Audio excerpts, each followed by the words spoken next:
10 U.S. states that will burn first in World War III. For most of human history, the United States has been invincible. Protected by two massive oceans, it was a fortress that no army could touch. But technology has killed geography. Today, the threat isn't coming from a boat, it's coming from the edge of space. Before we look at where the bombs will fall, we have to understand who is sending them. The list of nations that can successfully strike the American mainland is terrifyingly short. First, there is Russia. They possess the largest nuclear arsenal on Earth, with heavy ICBMs like the Sarmat that can reach any point in the US in under 30 minutes.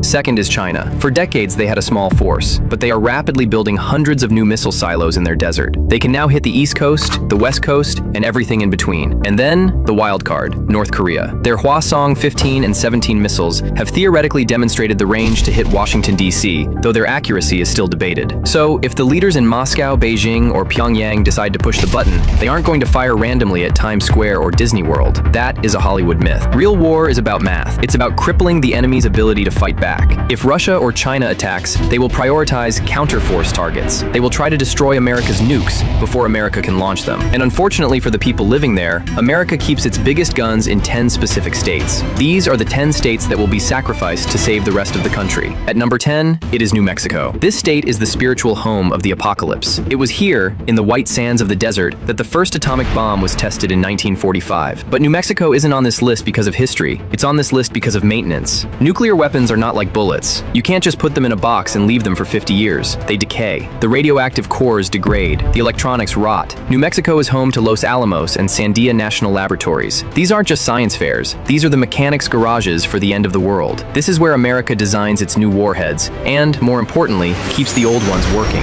If China or Russia wants to win a long war, they have to destroy America's ability to reload. By vaporizing these labs, they ensure that even if the US survives the first strike, its nuclear stockpile will slowly die on its own. Furthermore, New Mexico holds the Kirtland Air Force Base, which houses the massive underground storage complex for nuclear gravity bombs. It is the largest stockpile of deployable nukes in the country. An enemy general looks at New Mexico and sees the brain and the storage locker of the US arsenal. If you take this state off the map, the American war machine loses its ability to think. At number 9, it is Missouri. If you are driving through Missouri, you see corn, rivers, and highways. But if you look at the satellite maps used by the Russian military, you see a giant bullseye painted over Whiteman Air Force Base. This base is the home of the B-2 Spirit stealth bomber. These are the jagged, black, bat-wing planes that can fly deep into enemy territory without being detected by radar. In a nuclear war, these planes are the first responders. They are designed to slip through Russian or Chinese air defenses and drop nuclear bombs on their leadership bunkers. Because the B-2 is so dangerous, Russia cannot allow these planes to take off. A nuclear strike on Missouri wouldn't just be one missile. It would be a cluster of warheads designed to crater the runways and collapse the hangars at Whiteman. But there is a secondary reason. Missouri is